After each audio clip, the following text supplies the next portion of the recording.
I thought my blind date stood me up. Then she walked in holding her daughter's hand.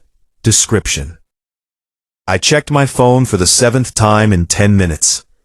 No messages, no missed calls. Just the glowing screen reflecting a man who was beginning to feel like an idiot. The restaurant around me buzzed with laughter and clinking glasses, while the empty chair across from me seemed to mock every hopeful thought I'd had that afternoon. I sighed, reached for my wallet, and signaled for the check. Then the front door opened. A woman stepped inside, slightly out of breath, her dark hair damp from the evening rain. She wasn't alone. A little girl of about 6 held tightly to her hand, and the first words the woman spoke changed everything. "I'm so sorry," she said, her voice trembling. "I didn't want you to think I wasn't coming." I stared at her for a second. She looked exactly like the woman from the dating app. Emily. Except she'd never mentioned a daughter. "I'm Daniel," I finally managed. "I know," she answered softly. "And this is Lily." The little girl peeked at me from behind her mother's coat. "Hi." Her tiny voice carried enough innocence to erase every annoyed thought I'd been having. I smiled. "Hi, Lily." Emily looked exhausted. "I'm sorry," she repeated. "My babysitter canceled 30 minutes before I was supposed to leave. Then my neighbor offered to help, but she never answered the door. I almost stayed home. You could have texted." I tried. She held up her phone. The screen was cracked beyond recognition. It died after I dropped it this afternoon. I laughed quietly. "You actually came." I said I would. For some reason, that mattered. Most people would have simply disappeared. I'd been ghosted enough times to expect it.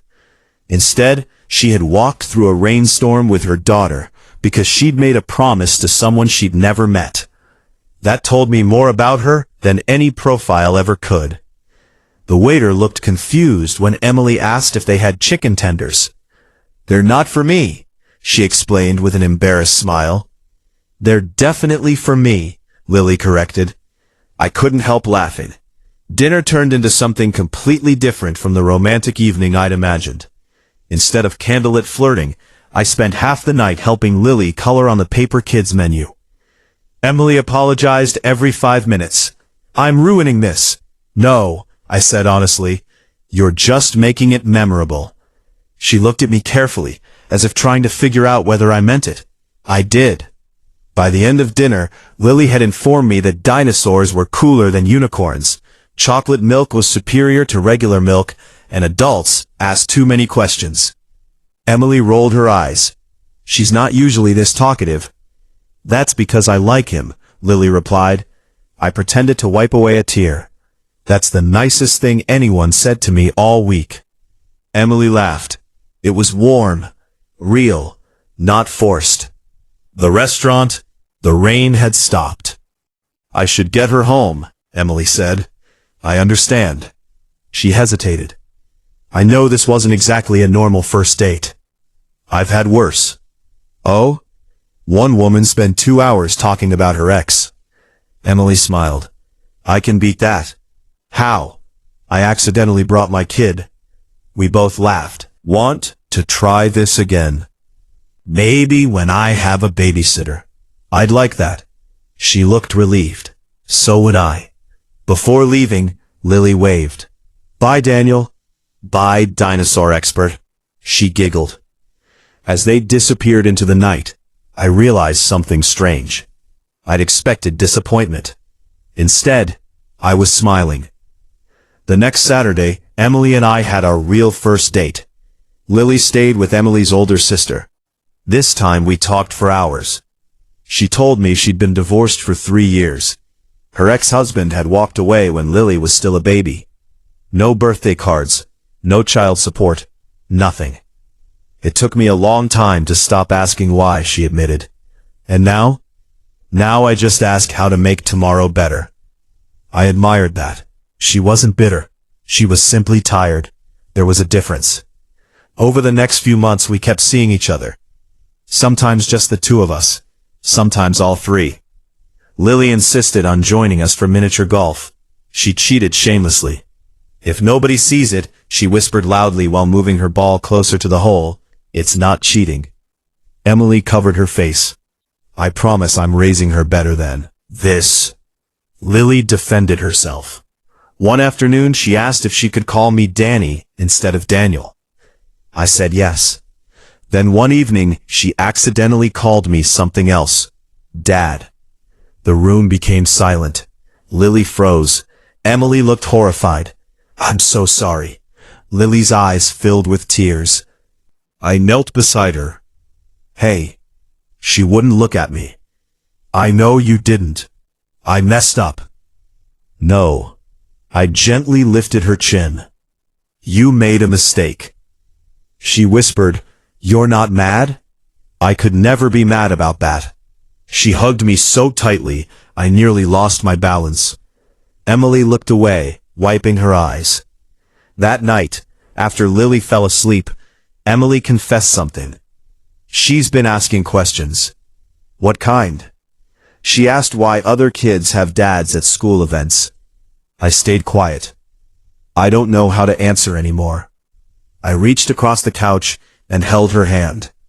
You don't have to answer everything tonight. She squeezed my fingers. I'm scared. Of what? That she'll get attached to you. I understood. So am I. Neither of us said anything else. Some fears don't disappear because you talk about them. A year passed, then another. Life settled into routines. Homework at the kitchen table, Saturday pancakes, movie nights, dance recitals, science fairs, time stories. Without realizing it, I had become part of their world. Then one afternoon, everything changed. Emily called me crying. It's Mark, her ex. What happened? He showed up. I drove to her house immediately. Mark was gone by then. Lily was upstairs. Emily sat on the couch shaking. He says he wants to be a father now. After 7 years. 7 years of silence. Now he wanted back. The court eventually granted supervised visitation. Legally, he had rights. Emotionally, Lily had questions. She met him. She came home unusually quiet. How was it? I asked carefully. She shrugged. He looks like me. Emily nodded. Yes. But he doesn't know my favorite color. No, he doesn't know I'm scared of thunderstorms. Emily couldn't answer. Lily looked at me. You know. My heart hurt. I smiled anyway. I pay attention. Months passed. Mark tried. Sometimes canceled plans.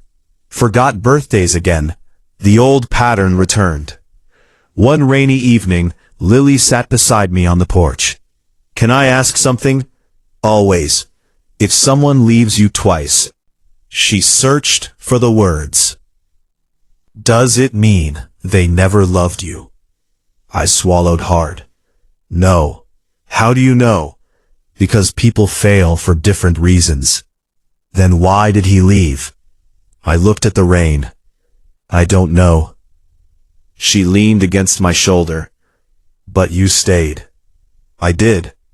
Why? The answer came without thinking. Because loving someone means showing up. She smiled. I like that answer. The following spring, I proposed to Emily. Not at a fancy restaurant. Not with fireworks. Just in our backyard, while Lily chased butterflies. Emily cried before I even finished asking. Yes. Lily ran over. What happened? Emily held up the ring. We're getting married. Lily gasped. Really? She threw her arms around both of us. Does that mean Danny gets to stay forever? I looked at Emily, then at Lily. If you'll both have me. Lily answered first. Forever. The wedding was small, simple, beautiful. Lily walked down the aisle carrying flowers almost as big as she was. During the reception, she climbed onto a chair and tapped her glass with a spoon. I have something to say. Everyone laughed. She looked straight at me. When Mommy first went on a date, I thought she'd be gone forever. The room became quiet. But she took me with her. People smiled. I thought Daniel wouldn't like us because I was there. She paused. But he colored dinosaurs with me. Guests chuckled. He never left. Emily was crying openly now. Lily looked at me. I already called you Dad once, by accident. Everyone laughed. This time I want to do it on purpose. She walked over, wrapped her arms around me. I love you, Dad. There are moments in life when words become too small. That was one of them. I hugged her tightly. I love you too. Years have passed since then. People sometimes ask how Emily and I met. They expect some romantic story. I tell them the truth. I thought she stood me up. They laugh. Then I tell them she walked into a restaurant late, holding her daughter's hand. Best dates don't always happen the way you imagine.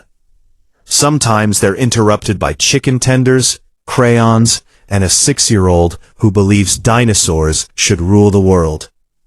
Sometimes love doesn't arrive looking perfect.